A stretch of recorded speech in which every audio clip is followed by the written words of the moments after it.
Olá! O curso de Pedagogia da Univale mantém o projeto de formação continuada Roda de Saberes. Com esse projeto, nosso propósito é extrapolar os muros da universidade, ir ao encontro dos profissionais da educação, as alunas e alunos em formação e que se encontram nas escolas e em outros espaços educativos. A proposta da Roda é de que o saber não é posse de alguém detentor de conhecimentos, mas que todos nós construímos cotidianamente saberes. O saber circula e é o circular dos saberes que faz a roda girar. Nessa roda de saberes, novos saberes são construídos. Saberes estão sempre em movimento. Em parceria com a TV Univale, nosso projeto ganhou um formato para televisão. Na edição de hoje, a Roda de Saberes foi acolhida pela Escola Pedacinho de Gente e o tema foi Arte e Educação. Venha rodar com a gente, junte seu saber a esses saberes.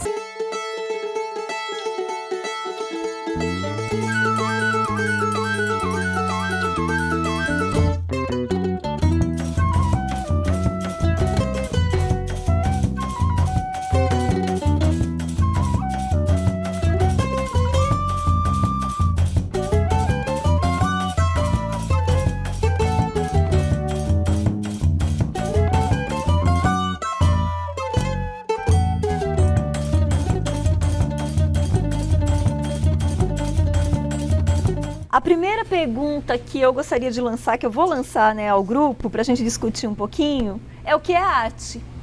Tá? Então eu estou perguntando para vocês o que é que vocês percebem como arte, o que é que vocês acham que é arte. Qualquer manifestação que comunique alguma ideia, algum pensamento, né? Difícil responder o que é arte. Assim, quando você pergunta, geralmente quando você pergunta uma coisa, o que é isso, a gente fica meio, né? Embora a gente tenha algumas ideias do que sejam umas coisas. Para mim, a arte sempre até então tinha sido uma disciplina escolar, né? Alguma coisa que você estuda e faz parte do currículo. Hoje eu tenho ligado a arte a processos criativos, mas eu não sei definir assim, ou se tem uma definição, né? Ou se tudo é arte. Sinceramente, eu não sei. Para mim, a arte é tudo aquilo que você se valoriza aquilo do outro, né? Que até então as pessoas pouco valorizam o que os outros fazem. Então eu aprendi a valorizar, e eu tenho isso como arte, né? Eu não sei se é isso totalmente, mas arte para mim é isso, é você valorizar aquilo que o outro faz, aquilo que o outro dá de melhor dele. Eu venho aprendendo assim que arte é um processo assim, bem amplo, que é uma construção do indivíduo, né, da relação dele com o meio, no processo criativo dele, da construção dos símbolos, na transformação dele na construção dos símbolos, na forma dele perceber o meio, que a partir do momento que ele começa a crescer no desenvolvimento, a visão dele vai se ampliando, tanto internamente quanto externamente, né? Em relação aos símbolos, em relação à cultura, em relação a ele mesmo. A minha ideia é só concluir assim, que tudo isso, essa manifestação, essa valorização no dia a dia. Então, em todos os momentos da nossa vida, a gente vê essa visão da arte, do belo, da apreciação. E foi essa proposta até que a gente teve muito o ano passado com os alunos aqui da escola. A gente trabalhar com eles nessa intenção de ver essa arte, de viver a arte, de praticar a arte, essa manifestação toda que foi falada. O Alejandro diz que a arte é uma forma de comunicação. Ok, mas não de qualquer comunicação.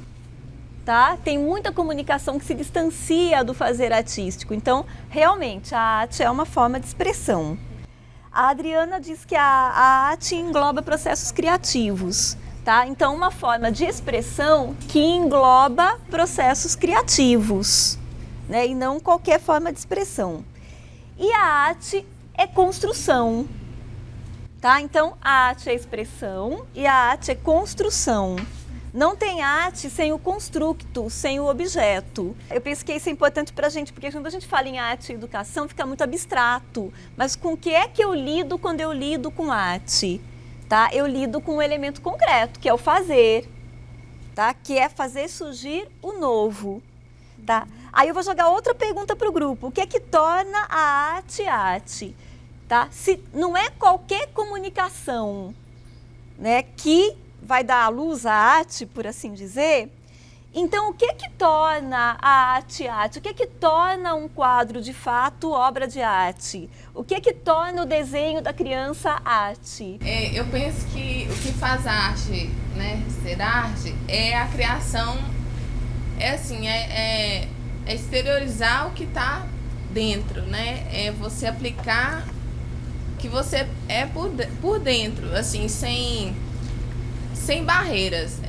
Você não se preocupa com o que tem que ser. Você é o que você procura aplicar, o que você realmente quer, o que realmente está por dentro.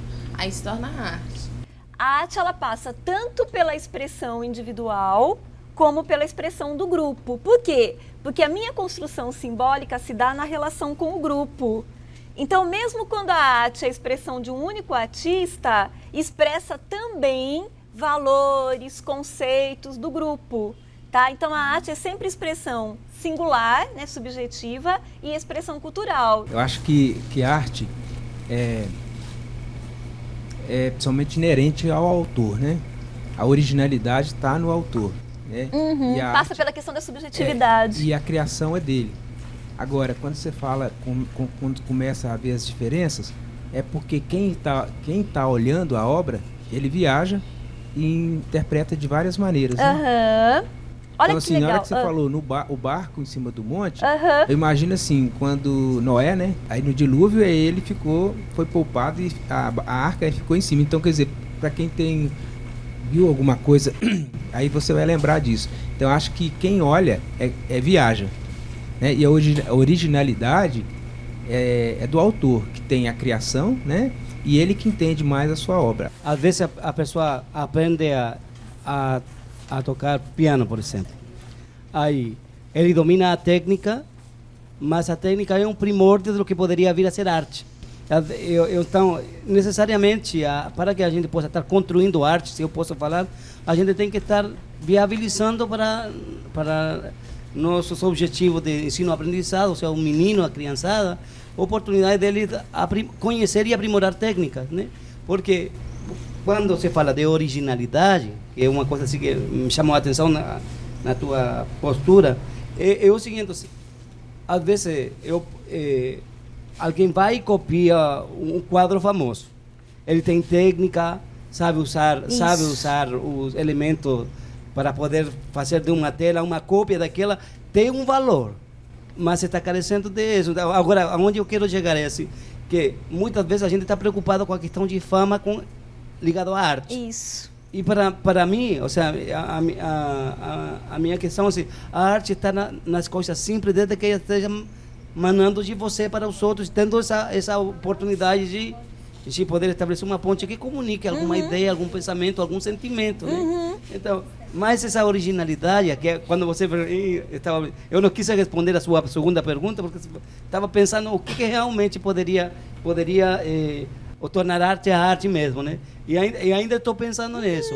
Mas é porque às vezes a gente confunde a técnica necessariamente como uma arte, mas na realidade é um primórdio de alguma coisa que vai vir a ser arte futuramente, não é isso? Tem que descobrir o que é, né? Porque assim, a minha filha, ela gosta muito assim, ela tem 2 anos e meio, aí ela fica saltitando a casa inteira, que é uma bailarina, e vai, aí o pessoal fala, coloca no balé, mas aí assim, eu até penso em colocar, mas, né, com isso que você vem colocando, aí, né, tem que dar uma parada e pensar, será que realmente, né, vale colocar? E ela gosta também muito de cantar. Eu até pensei em fazer violão para poder tocar com ela cantando. Eu acho linda, ela canta assim, que é uma delícia. Então, assim, tem alguma forma da gente perceber como uma pessoa tem jeito para aquilo? O que eu costumo fazer, mas isso eu aprendi depois também, né, de levar muita pancada, é investigar. Tá? Então, experimenta, né? Não vai com aquela coisa assim, da criança vai ficar. Às vezes ela não gosta daquele professor e ela experimenta um outro professor e ela gosta. tá? Eu tive uma experiência que eu tenho dificuldade com música, de aprender música, tá? Com as outras as artes eu lido com mais facilidade. Então eu tive a experiência do piano, que eu acho que limitou muito o meu processo, e um namorado meu tentou me ensinar a tocar violão. E aí foi pior ainda do que com o piano. Por quê? Porque como eu não aprendi a ouvir os sons, a identificar as notas, no violão você tem que construir as notas, né? No piano elas estão dadas, dá para usar a receita. No violão é praticamente impossível. Tá? Então, assim, se eu tivesse tido um professor ou uma professora de piano que ao invés de ficar passando partituras e de ter pressa em me aproximar dos clássicos, tá? Tivesse tido a paciência de me ajudar a conhecer uma escala musical, os vários tons, de ouvir os vários tons, de deixar eu compor, entendeu? Mesmo que a composição não tenha uma qualidade musical muito boa, tá? Talvez hoje eu tocasse. Então depende muito desses processos. Agora a gente não pode ser vítima, tá? Eu tenho condições hoje, se eu tivesse uma escola, eu teria condições de contratar um professor de dança. Por quê? Porque eu conheço um pouco dos processos, tá? Mas como é que você trabalha? Qual é o seu objetivo? Tá? Colocar sua filha na aula de dança não tem problema nenhum, desde que você acompanhe o processo e perceba como é que ela está devolvendo, o que está acontecendo com ela. Ou seja, acompanhe essa educação pela arte, entendeu? Tá? Pode experimentar. E às vezes também não gosta agora, experimenta e depois se interessa de novo. Quer dizer, se as crianças têm algo dentro de si, a gente tem que ter, o professor tem que ter esse olhar, a gente está vendo o que é que está embutido naquela criança. O que ela está querendo, né? Enquanto você vai falando, eu vou pensando em várias situações da escola e, claro, como mãe também, né? E veja assim, quando a gente percebe qual é o foco daquela criança e a gente consegue estar estimulando e estar desenvolvendo, as outras áreas realmente fluem muito bem. Foi o que você falou, né? Quando a criança está na parte de um desenho, de uma pintura. E aí me veio ontem, a gente estava, eu na minha sala, junto com a Denise, a gente estava ouvindo que uma turma de 9 anos, eles estão trabalhando sobre a questão da leitura e foram trabalhar uma música, criando uma música em cima de uma melodia já existente, da Ivete Sangalo, né? E como que eles criaram? Só que eles fizeram esse trabalho em vários grupos, então assim, você percebe nessas situações quais são as crianças que realmente têm aquele lado mais da música desenvolvido. Então acho que nós, como educadores, temos que aproveitar essas situações para estar despertando né, essa visão, esse olhar, para depois estar orientando mães, né? Ou mesmo nós como mães, para esses momentos, né? Isso não quer dizer, e eu defendo muito isso com as professoras, né, com as quais eu trabalho, que eu pense que a gente não deve ter o artista na escola, muito pelo contrário, tá? Eu defendo a presença dos artistas na escola. Aliás, talvez, nos últimos 2 anos em Valadares, eu tenha sido a pessoa que mais defendeu isso. Eu convivo com os artistas na cidade, tá? Eu conheço um monte de gente que trabalha com teatro, eu conheço alguns músicos, tá? Eu convivo com eles, eles vão na minha casa, me mostram a composição, então eu tenho convivido com isso. A presença do artista na escola, ela é benéfica em vários sentidos. Tá? Se esse músico, tá, de repente não é interessante no sentido do trabalho musical com as crianças, o fato dele levar o trabalho dele é interessante. Tá? O fato dele cantar, de ter alguém fazendo música e as crianças percebendo a construção desse processo, já é algo interessante. Se ele consegue, tá, fazer a música dele, apresentar a música dele, mostrar que ele compõe, daí isso aproxima a própria criança do compositor ou do pintor, tá? E fazer esse trabalho de suscitar o processo criativo no outro, mais interessante ainda, tá? Então os artistas precisam de espaço dentro das comunidades escolares, sim. Tá? O que a gente não pode é ser vítima, às vezes, do pseudo-artista, que é o técnico, tá? A minha experiência tem mostrado que os artistas, que são criadores em potencial, eles não fazem essa bobagem, entendeu? Isso não acontece. Eles vão, eles apresentam, o próprio trabalho deles suscita a relação com o novo. Porque talvez eles não queiram mostrar primeiramente a técnica, Eles querem mostrar a arte, eles querem a relação com a arte. O problema é que nós temos pseudo-artistas. E quando a gente se depara com o pseudo-artista e às vezes ele não sabe que ele é pseudo-artista, aí a gente tem o processo contrário, a gente tem os processos embotados.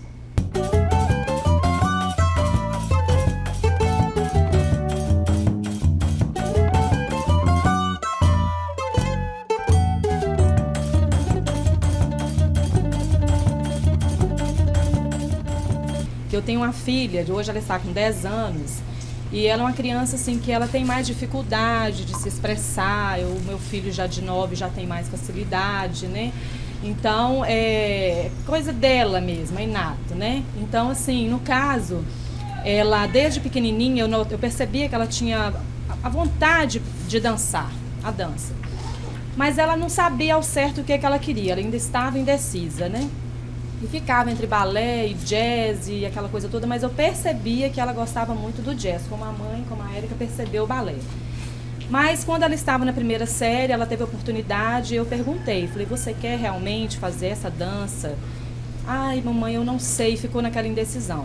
E o pai, por achar que a formação do corpinho ficaria melhor, porque o físico, a estética, talvez no desenvolvimento dela ficaria melhor por ser uma menina, aquela coisa toda, ele achava que talvez seria interessante ela fazer. Não teria muito conhecimento do que é a escolha própria dela. Então, assim, eu deixei um tempo passar para ver o que ela queria realmente. Aí o ano passado, ela falou comigo assim, mamãe, eu gosto mesmo de jazz. E ela falou comigo assim, teve uma coleguinha de outra que fazia balé, falou assim, porque jazz faz aquelas danças de rua, e aquelas danças são muito estranhas, aparece no Faustão umas danças feias, parece aquele estilo assim, meio afro, alguma coisa nesse tipo, né? Mamãe, mas é isso que eu gosto. Então, assim, eu falei, minha filha, então é o que você vai fazer. E eu achei interessante, porque eu fui até a escola, ela está fazendo na própria escola, e a professora eu já conheço há muito tempo, e ela falou comigo assim, seria interessante realmente ela fazer o que ela está se identificando, porque ela é uma criança que assim, tem dificuldades em demonstrar, na escola ela flui bem e tudo, mas ela realmente, nesse lado de expressão, ela tem muita dificuldade de se expressar. E eu acho que a dança vai entrar num lado que é o que ela quer, é o que ela deseja, e isso vai fazer com que talvez ela ainda dê mais um salto para outras áreas, né? No caso da escola, ou em tudo, até no seu desenvolvimento pessoal. E ela está, assim, realizada. Eu acho aquilo a coisa mais linda do mundo. Eu me sacrifico em buscar, assim, no caso, horários, né? Porque a vida da gente é muito corrida.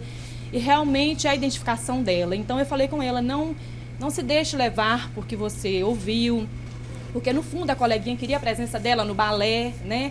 Mas ela não se identificava com o balé, ao contrário da filha da Érica, que desde novinha já tem a identificação pelo balé. Então eu acho assim, que esse lado da expressão, eu acho que a família e a escola têm que estar caminhando juntas mesmo. No meu caso, quando eu trabalho com lar de menor, a gente tem uma certa cobrança na questão da vara de infância e juventude, que supervisa o nosso trabalho, né? Mas eles não estão em cima da gente. A gente é muito mais livre nessa questão que a escola. A escola tem que cumprir um currículo, o país eu estou pagando e então eu quero o resultado, quero ver meu filho com boas notas preparado para o mundo. Agora, o que você está falando é que muitas vezes, nessa questão de eu não tenho medo de errar, muitas vezes a gente tenta fazer a coisa com a melhor intenção, com o maior preparo e ainda assim erra.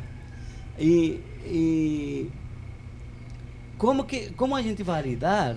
Porque a criança, ela enquanto criança, e eu me lembro muito bem, se eu olhava alguém cantar, eu queria cantar. Se eu olhava alguém tocar piano, eu queria tocar piano. Se eu olhava alguém fazer teatro, eu queria fazer teatro.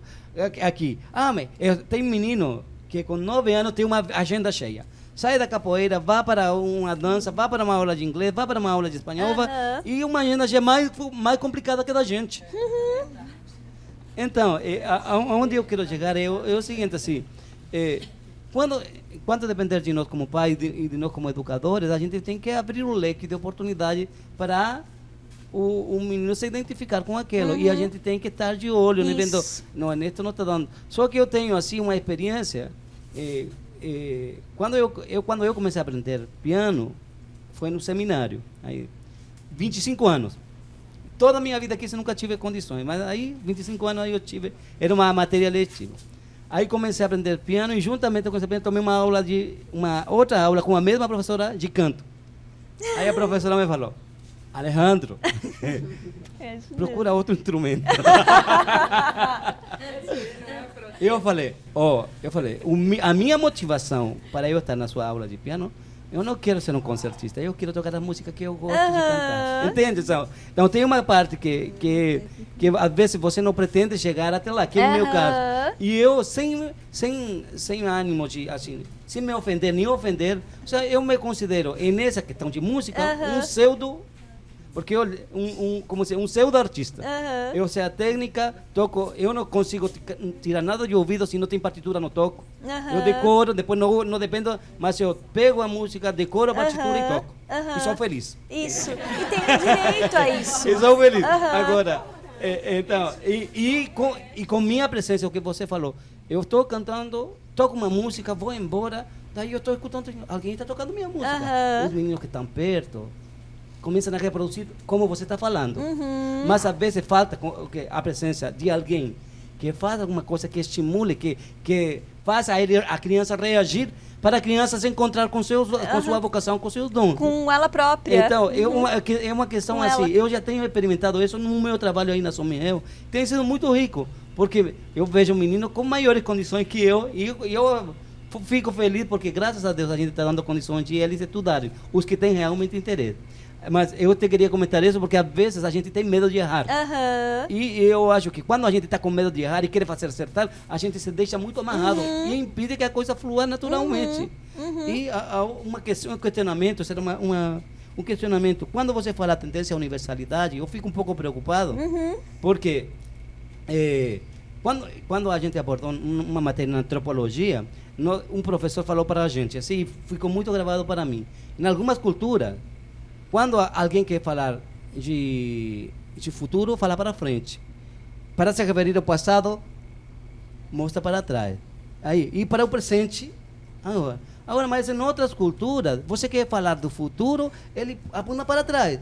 Quer falar do passado, aponta para frente. E a justificativa nossa, ocidental, é que o futuro está para frente, né? O passado já passou, né? Esse é o nosso critério, nossa percepção, nossa cosmovisão. Agora, em outra cultura, diz, não, o futuro está para frente, porque o futuro está para trás, porque eu não posso ver ele, mas o passado está para frente, porque eu posso ver, porque eu me lembro do fato que acontecido. E aí? Então, minha pergunta, onde eu quero então, como é que fica aí? Porque arte trabalha, então, também muito com a subjetividade. Então, e às vezes a gente, por um mundo pragmático que nós vivemos, nós somos obrigados a pensar de maneira objetiva, e dizer, não, isto está errado e isto está bom. Em arte não é. Eu quero que você pudesse explicar para a gente essa questão de que a arte, ela não deve inibir. Porque eu sinto assim, muitas vezes eu me sinto inibido. Eu vejo, às vezes, que as pessoas que estão envolvidas no processo de ensino-aprendizado, às vezes ficam amarrados por essa questão pragmática de dar resultado, me vão a cobrar, se a criança tirar uma nota baixa, aí eu vou ser tildado como um professor que eu não estou fazendo bem o meu trabalho. Então, a gente fica muito pressionado. Tem muitas pressões que às vezes minam, diminuem nossa força para esse estímulo que você está, que é um ideal, mas muitas vezes a gente na prática não tem condições de fazer não. Eu penso que você toca aí em pontos interessantes, eu não sei se eu entendi exatamente a sua pergunta, mas eu acho que você toca em pontos aí que são cruciais mesmo para a gente pensar essa relação entre arte e educação. Isso que você coloca na fala do professor de antropologia é muito interessante. Por quê? Porque o tempo é uma construção cultural, ou a nossa percepção de tempo é uma construção cultural. Quando alguns filósofos, como Adorno, por exemplo, tratam a arte com essa tendência à universalidade, eu penso que eles estão um pouco mais fechados até do que nós dois aqui nesse momento. Eles estão imaginando mesmo que o teor, no valor daquilo, né, é tão imediato, né, que não tem como não tocar um outro povo. Né? Eu penso que... Agora, quando eu falo, né, um pouco nessa questão da tendência à universalidade, eu dou conta disso que você está falando. Tá? Então tem uma tendência, não necessariamente vai tocar o outro povo, mas tem uma tendência a tocar. E voltamos à questão da cultura e da subjetividade. A gente não sabe de que forma vai tocar, né? Que é a questão da construção dos índios, que a gente citou como exemplo. Tá? A obra de uma tribo não vai chegar para a gente da forma como chega à própria tribo.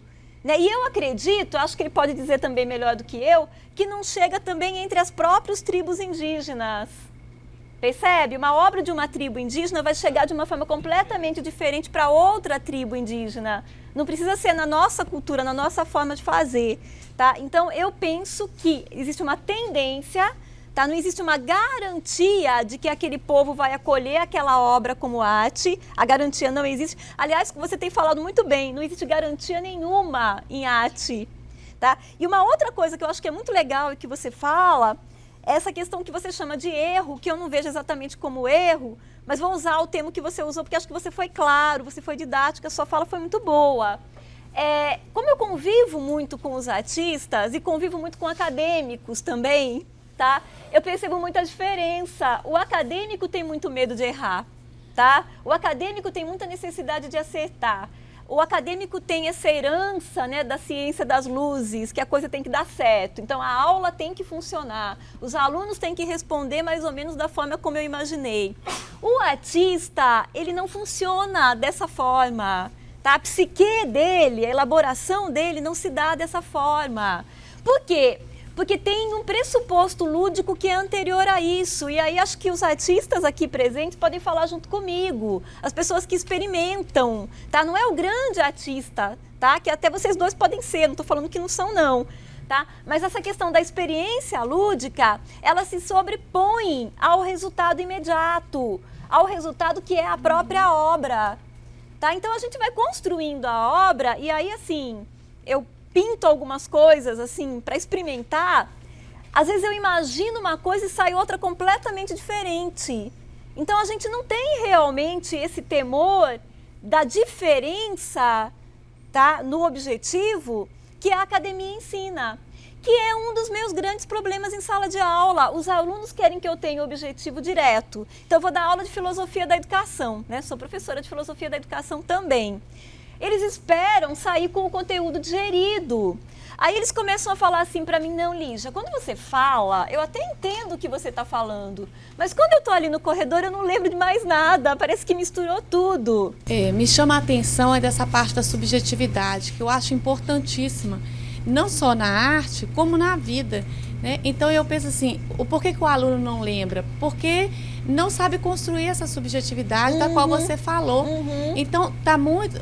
O que é a vida? A vida é muito objetiva hoje. A gente não para pensar, para olhar o interior. Por isso que a gente às vezes não aprecia a arte. Então assim, eu tenho pensado muito nessa questão da subjetividade para a vida num todo, porque em alguns momentos é muito mais importante você saber lidar subjetivamente do que o objetivamente, né? O objetivo já está ali, já está pronto. Agora vai construir. Vai para essa parte da reflexão, da subjetividade. E a arte passa muito por aí. Com né? certeza. Então, talvez os alunos não consigam perceber isso na faculdade, porque também não foram trabalhando essa subjetividade, era tudo muito pronto. A gente recebia muito pronto. Então, a escola hoje preocupa em trabalhar de forma diferente, justamente para trabalhar essa subjetividade. Eu acho que é isso que a gente precisa tirar de dentro, né? Fazer o indivíduo pensar, questionar, refletir, criar, né? Construir. A gente pensa em educação a longo prazo. As salas com as quais eu tenho trabalhado por 4 ou 5 períodos, elas começam a mostrar, não vou chamar de resultados, acho que não são bem resultados, mas há uma transformação na capacidade de elaboração e que às vezes as próprias salas não percebem. E como é que eu vou perceber? Pela forma como os alunos começam a falar dos outros trabalhos, pela forma como eles percebem as outras formas de construção. Aí eu falo assim, tá, ele está incomodado porque o professor está mandando nele. Ele está incomodado porque o texto dele não está tendo espaço para fluir. Ele está incomodado porque o processo de criação não está acontecendo. Ou pelo contrário, né? Ele está bem porque aquele professor dá vazão ao processo de criação na aula. Então, às vezes, os alunos não se dão conta do próprio processo. E eu tenho aprendido isso também, que é um processo sempre a bem longo prazo. Tá? Não é pragmatismo, não é aplicabilidade. E volta a questão, né, para as mães preocupadas aí. A gente não tem a intenção de formar grandes artistas. Tá? A gente tem a intenção das experiências estéticas. Eu entendo que a arte ela é uma construção. Nós estamos vivendo um mundo imedialista. Então nós queremos tudo pronto. Nós não conseguimos esperar a criança construir. Nós queremos o desenho pronto. Você estereotipa. É preferível você dar pronto e ele colorir ou passar ali a tinta do que você ajudá-lo a construir. A você tentar desenvolver com ele aquele processo. Porque às vezes ele vem, rabisca aquela folha, mas é um processo de construção. Aí o pai olha, o pai fala, isso não é nada. Isso é apenas um risco, né? Um mero risco. Mas não é o seu processo de construção. Isso também é a construção. Então, na minha forma de entender, a arte é um processo. Isso. Entendeu? É uma construção. Ela não é pronta. Ela tem o seu processo. Tanto dos grandes artistas, como para nós, educadores, nós temos que esperar essa construção acontecer. Então, eu penso que é assim. E ela é, como disse o Alejandro no início, é expressão e construção, tanto objectual, né? Tem que ter o objeto, tem que ter a expressão concreta, tem que ter o quadro. Enquanto você está imaginando o quadro, né, você tem um processo criativo dentro de você, mas a arte não está existindo, ela é concreta. Mas a arte também é uma forma de construção de conhecimento, né, que é uma coisa que eu tenho trabalhado com as professoras também.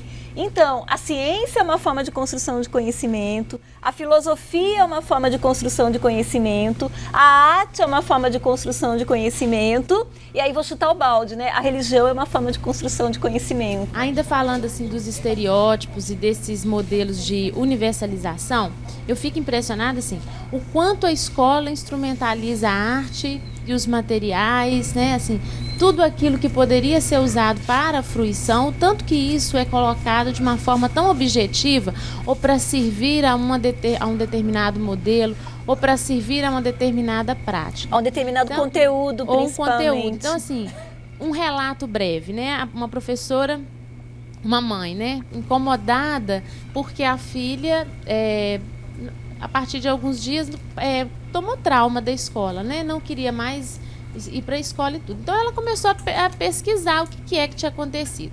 E aí ela se lembrou do evento da Páscoa. E que a criança chega para a escola e de repente todas as crianças estão pintadas, caracterizadas de coelho. E para uma criança de 2 anos, né, que está começando essa construção entre o real e o imaginário, de repente a criança se depara com todos os colegas e os colegas viraram bichos, né? Viraram animais. Então, assim, como é que isso fica no imaginário de uma criança? E aí eu perguntei, mas a professora? A professora falou assim, que ela não quis pintar. Quer dizer, do ponto de vista da professora, talvez a criança tenha se negado a participar do movimento. Mas será que ela se deu conta do que estava por trás daquelas práticas? Qual era o movimento? Qual é o sentido de se pintar as crianças no período da Páscoa? Ela falou, mas todas as escolas fazem isso, né? Eu falei, bom, aí existem práticas e práticas, né? Então, isso para poder dizer assim, a escola realmente tem instrumentalizado, né? Assim, existem outras vias, mas assim, o que a gente percebe muito é essa instrumentalização da arte. Talvez porque os próprios educadores não tenham passado por esse processo de construção e aí eles não conseguem perceber uma outra perspectiva, uma outra forma de trabalhar, não é isso?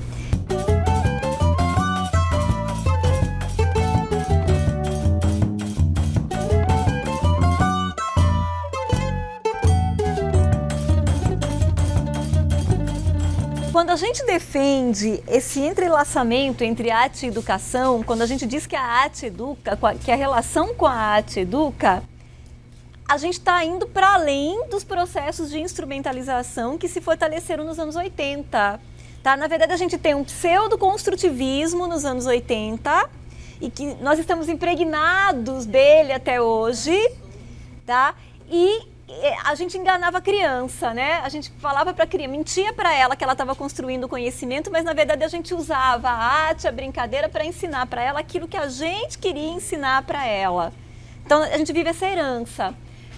É muito comum, lembrei da pergunta daquela hora, tá? As meninas falarem assim, Lígia, mas a minha coordenadora não deixa, eu quero escolher um filme legal para as crianças.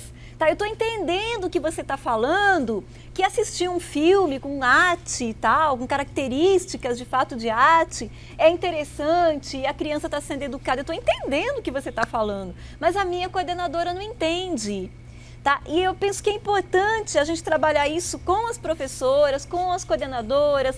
Tem supervisoras que saíram, que foram minhas alunas, fazem isso. Tá fora hoje do processo.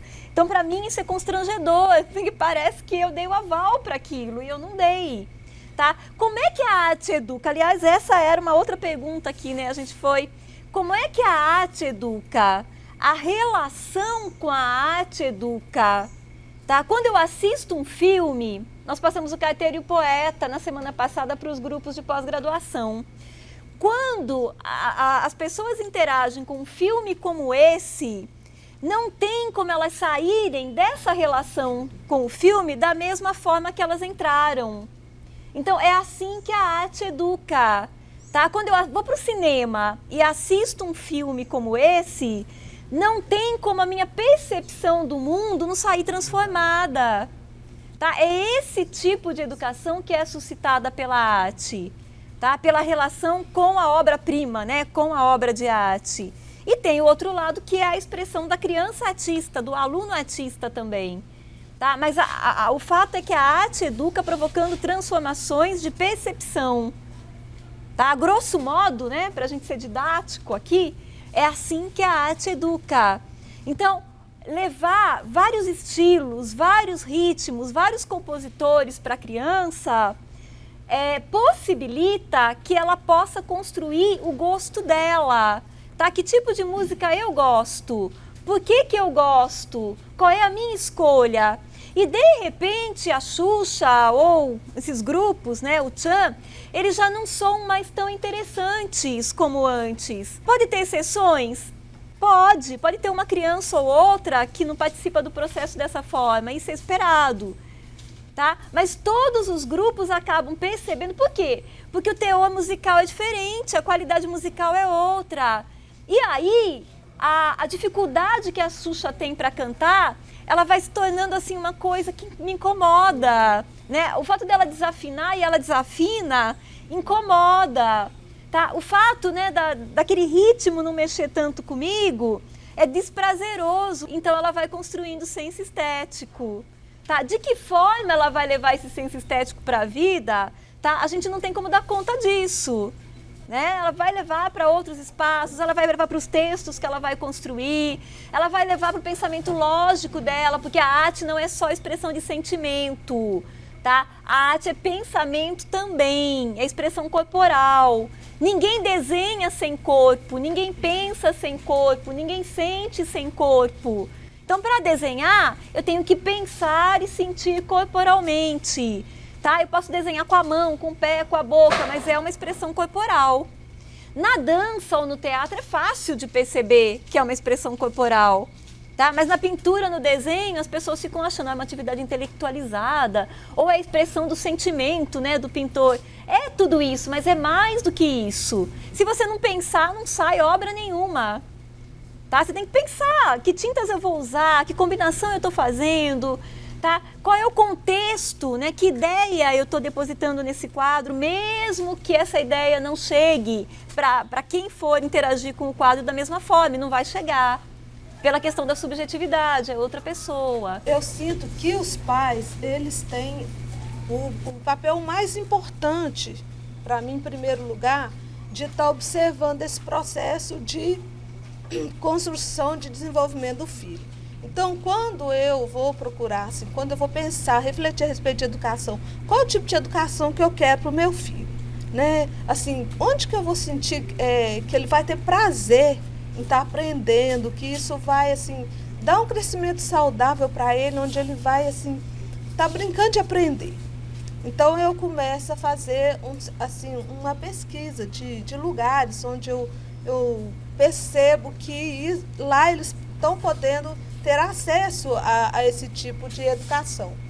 Então, você falando isso, que isso é claro que é um papel da família, mas a mudança do meu filho, do segundo mais velho, 11 anos, o Ian, de 6 meses para cá, é fantástica, com relação, porque a escola aqui, ela trabalha muito a questão literária, muito forte.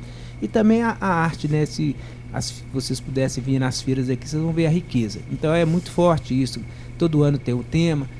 Então o meu menino, ele deslanchou para leitura, é fantástico, e são livros grossos, e assim, ele está num processo de leitura, e eu achava que ele não era muito, porque ele não era muito ligado ao português, mas ele despertou e é fantástico, isso assim, ele tem lido muito, entendeu? Então assim, eu acho que claro, a família, mas a escola ela tem um papel, claro que o educar é da família, mas esse hábito e despertar, mesmo que ele demore um pouco, ele acaba, né, água mole em pedra dura. Então eu acho que o meu filho é feito disso. O pensamento poético, o pensamento artístico, ele é racional também, tá? A gente precisa desconstruir essa ideia, tá, de que o pensamento poético é desprovido de razão, de que o pensamento racional é um e de que o pensamento poético é outra coisa. E aí eu vou dar um exemplo que eu acho que clareia isso, que é a história da estrela, tá? Um grupo de crianças, né, eu estava com as crianças no parque e a menina no balanço, ela vê a estrela, aquelas estrelas de plástico de brincar na areia. Aí ela desce, pega a estrela e me chama. Lígia, ela caiu do céu à noite, ela está machucada. Ah, o que nós vamos fazer com ela? Eu estava subindo, eu pedi para ela guardar um pouco a estrela, senão a gente não conseguiria sair do parque. E fomos para a sala e fizemos a roda. Aí ela vai expor o problema dela, né? Que ela achou uma estrela machucada e ela quer a ajuda do grupo para cuidar da estrela. Aí as crianças pediram band-aid para colocar na estrela. Tá, pegaram lá o fogão, as panelas, fizeram comida, sopa para dar para a estrela. Pediram para eu agasalhar a estrela antes de eu sair da sala, dentro do armário, para guardá-la no armário, para ela não passar frio à noite. Tá, isso foi, acho que umas 2 semanas, as crianças cuidando da estrela. Levavam a estrela escondida para o refeitório, na hora do lanche, escondiam a estrela e levavam, tá? Cuidaram da estrela. Aí, depois de alguns dias, em roda, constataram que a estrela tinha sarado, né? Que podia tirar o band-aid, que a estrela tinha sarado. E aí surge uma dúvida, né? Porque a casa dela não era lá. Ela tinha que voltar para a casa dela, que é o céu. E aí, olha, o raciocínio lógico, ele surge na relação com o pensamento mítico. Tá? O pensamento mítico, ele é lógico, ele tem uma lógica. Então, isso que ensinaram pra gente, que é o raciocínio lógico, ele se desenvolve a partir desse pensamento mítico inicial. Aí elas começam a racionalizar, literalmente, construção de pensamento lógico. A gente faz o seguinte, a gente senta uma criança na cadeira e vai amarrando uma cadeira na outra, uma cadeira na outra, uma cadeira na outra. Aí a criança que já estava lá na primeira cadeira coloca a estrela no céu. Gente, é raciocínio lógico, tá? Aí outra criança vai falar assim, não, a gente pega uma escada e constrói uma escada bem comprida, bem grande. Tá? E aí a criança vai subindo e coloca a estrela no céu. Aí eles vão dizer assim, não, mas olha o nosso tamanho, a gente não vai conseguir segurar a escada tão grande. Raciocínio lógico, mas a Lígia é grandona. A Lígia pode segurar a escada. Tá? Então, por que eu estou falando isso? Para ilustrar que esse pensamento lógico que os educadores tanto buscam, tá? E que eu penso que não é o clímax do conhecimento, né? Mas geralmente é nisso que as pessoas investem, ele só ocorre por uma questão antropológica se for dado espaço para esse outro tipo de pensamento. Tá? Em outros termos, nietzscheanamente falando, isso que ensinaram para a gente, que é o raciocínio lógico, nada mais é do que uma versão diferenciada do pensamento poético. O meu trabalho, eu gosto do meu trabalho ser livre, mas por ser um abrigo, tudo trabalha com projeto. Eu tenho uma dificuldade para formular projeto, mas graças a Deus tem uma equipe que ajuda muito lá, né? Então, minha esposa é professora de espanhol e de inglês. Eu fiz um curso lá no Texas de inglês como segunda língua. O meu desejo era poder implementar no abrigo e aberto para a comunidade um curso de inglês. Aí, o que aconteceu? Vai ter diploma? Aí eu fui fazendo levantamento porque eu já fiz isso em alguma Jardim do Trevo e Cholim de Baixo, através do trabalho que eu faço com igrejas lá da igreja presbiteriana. O que acontece? A pergunta é, vai ter diploma? Ele não quer saber. Eu acompanhei durante 1 ano no 2, não deu certo não, porque o pessoal não tinha interesse de aprender, tinha interesse de um diploma para poder amanhã no mercado do trabalho dizer, olha, eu fiz inglês em tal instituição. Aí vem o conflito entre pragmatismo e ensino-aprendizado. Aí eu escrevi algumas palavras aqui só para ilustrar. Eu faço uma brincadeira vestido de palhaço com a meninada. Aí eu falo, o palhaço se chama Canito. Aí, o Canito está aprendendo inglês, mas tendo dificuldade para aprender. Aí eu mostro uma placa com uma palavra. E aí a primeira que mostro essa, diz, cry. Vamos falar esta palavra? Cry. O que significa? Vamos ajudar a estudar o Canito? Aí minha esposa vai ajudando, fazendo essa parte que estou fazendo agora, né? Aí o que acontece? A primeira palavra. Eu já sei, falo. Cry, cry, cry, cry. Está proibido falar a palavra em português. Aí, não pode. Todo mundo entendeu o significado? Entendeu? Vamos de novo. Cry, cry, cry. Vamos fazer de novo? E até os meninos primeiro estão inibidos assim. Mas depois que você faz sem constrangimento nenhum, você contagia. Aí. Todo mundo entendeu a palavra, aí eu faço para outra. Jump. Eu faço assim. Jump, jump, jump. E eu sou palhaço. Então eu brinco e pulo. Uma das dificuldades que eu vejo no ensino-aprendizado é o quê? Às vezes, do idioma, a gente vai depende do dicionário e o dicionário mata a pessoa que quer aprender idioma. O dicionário ela é uma consulta para quem já tem, é uma ferramenta para quem já tem domínio, mas não é uma ferramenta para quem de aprendizado. Ela mata mesmo quem quer aprender inglês, depender do dicionário. Aí, a minha proposta não tem sido bem recebida por essa questão. Resultado. Então, eu estou em algumas escolas do bairro Santa Rita, eu já me tenho apresentado com um palhaço e a turma dos meninos que me acompanham, porque isso é feito com vários meninos, com um palco, com caixas, e aí para ensinar o in e o out, ou dentro de uma caixa, fora de uma caixa, e assim vou tentando visualizar e como que é o que eu falo, criar a massa, ou seja, o conceito, trabalhar o conceito de tal maneira que a meninada não precise passar pelo português para entender a palavra no inglês, que isso vai ajudar para a fluência futura. Agora, é legal, mas não é negócio, não é, sabe, não é pragmático. Que escola vai querer desenvolver um trabalho assim? Porque a escola, aí eu falo assim, a escola está preocupada com essa questão. Aí então, eu acho sim importante abrir um espaço, até a gente abrir um espaço como algo extracurricular para ter atividades como essa. Porque, lamentavelmente, a gente não se vai desvincular da questão pragmática. Não é simplesmente a transferência de conhecimento, senão hoje, como educador, eu me sinto muito mais realizado quando a pessoa compreendeu um conceito e não esquece. Não precisa estudar de novo, porque a coisa foi tão... como você foi tão bem exposta que ele fechou o conhecimento, ou seja, ele agora com isso é uma ferramenta que ele vai fazer escolha, que ele vai fazer suas escolhas, vai tomar suas decisões. Então, isso é um objetivo que parece ser muito assim, utópico, às vezes muito como uma quimera, mas dá para conseguir, se a gente conseguir um pouco se afastar dessa questão pragmática, né? Você fala na questão do projeto, né? É muito interessante, porque eu tenho muita dificuldade para fazer projeto. E eu entrei no mestrado sem um projeto, eu entrei com um texto, né? Aceitaram o meu texto, eu fiz a proposta num outro formato.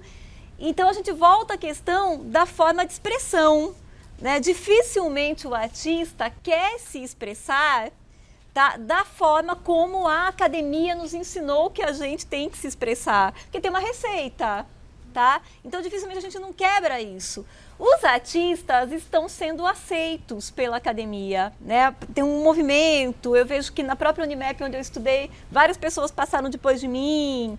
A Ana May Barbosa tem conseguido, né, algumas coisas interessantes na USP. Então tem um movimento. E voltando à questão, né, do raciocínio poético, né, da construção de pensamento poética, o que eu tenho observado? Mesmo os alunos, né, de graduação, geralmente o artista não tem dificuldade com a academia. Tá, ele vai para a academia, parece a questão do escrever, né, na sua fala, do seu filho. Geralmente ele vai para a academia e ele se depara com aquela outra forma de construção de conhecimento, ele não gosta muito das regras de fazer o projeto, mas ele se vira. Tá? Ele tem texto, ele tem autoria, isso é próprio do artista. Já o inverso é mais difícil de acontecer. Tá? O acadêmico dificilmente consegue essa liberdade pela qual você clama aí de expressão. Tá? Então, eu acho que tem pontos que a gente precisa deixar claro, né? Por que a gente não escreve no desenho da criança? Eu trabalho muito isso com as professoras. Porque a criança é a autora do desenho. Eu não tenho direito de escrever na obra dela, assim como eu não tenho direito de escrever no quadro do Van Gogh. Assim como eu não tenho direito de escrever no quadro do Picasso. Ela é a autora. E uma briga minha com a sala da Adriana, tá? Em relação aos textos. Eu tenho uma mania de recolher os textos dos alunos e no final do semestre retomar todos e dar nota pelo desenvolvimento de texto. Por quê? Porque eu tenho muita dificuldade para escrever no texto dos alunos. Por quê? Se a escrita é uma forma de desenho, quando eu escrevo no texto dos alunos, é a mesma coisa de escrever no desenho das crianças.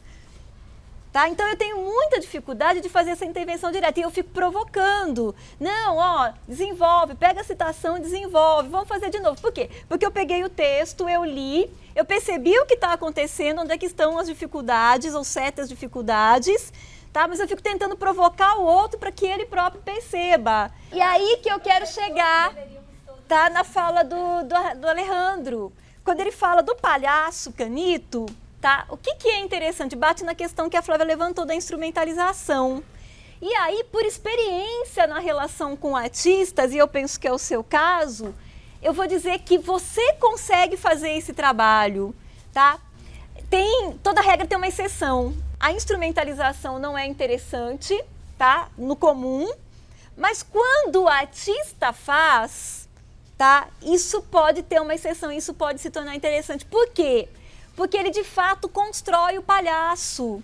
Mas isso não significa que qualquer pessoa seja capaz de construir o palhaço. Tá? Isso é um problema muito grande quando a gente trabalha com professores e professoras. Porque ele pensa que sabe construir um palhaço, ele pensa que sabe construir um personagem e ele não sabe. O que você faz, na verdade, é construir um personagem que fala em outra língua. E colocar os meninos em contato com esse personagem. É isso que você faz. É a mesma coisa de colocar um filme em inglês, tá? E não tem como a gente não construir algum conhecimento de inglês assistindo o filme inteiro. Se for um filme interessante, se tiver características de arte, um contexto interessante, a gente está sendo colocado em contato com a língua, com a expressão dos personagens. Tá? Então, o artista, ele é capaz, geralmente, de um tipo de instrumentalização que não é a didatização, tá? No sentido da didática cartesiana. Entendeu? Você, de fato, constrói o palhaço e não simplesmente usa o palhaço para ensinar aquilo. Tá? E a minha preocupação é que as professoras, às vezes, tentam, por exemplo, contar história com imagens visuais sem conseguir ser o artista, sem conseguir, de fato, uma outra construção criativa que não a da história que ela está contando. E aí é grave. Tá? Eu lembro de uma menina que foi contar aquele livro lá da menina do laço de fita, acho que todo mundo... do laço de fita, tá? E ela resolveu, em sala, dramatizar o livro, né, e colocou, ela fez 2 rabinhos, colocou a fita, E tem um momento que na sala de aula ela simplesmente deita no chão e começa a espernear. E foi ridículo. Tá? E eu tive que dizer para ela, né? Eu não falei para ela que foi horrível, eu falei para ela, ó, não tem construção artística. Tá? Você não constrói um personagem, você simplesmente tenta ilustrar visualmente, né, o texto e copiando, né, até certo ponto a imagem visual que já se encontra no livro, sem criar nada, né? Não tem construção nenhuma de persona. Tá? Então a gente tem que tomar esses cuidados. Quando eu digo que é importante o artista na escola, eu digo sabendo que o artista, ele dá conta dessas coisas. Tem que ter palmas.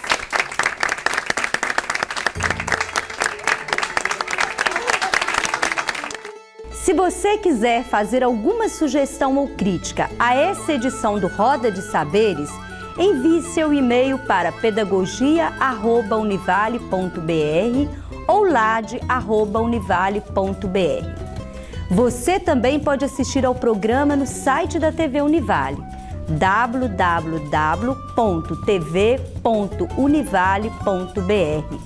Não deixe de assistir ao próximo programa Roda de Saberes, com o tema Criança em Movimento. Você também pode pedir uma roda de saberes em sua escola. É só entrar em contato e não ficar parado. O conhecimento precisa circular. Junte seu saber ao nosso na próxima roda e até lá!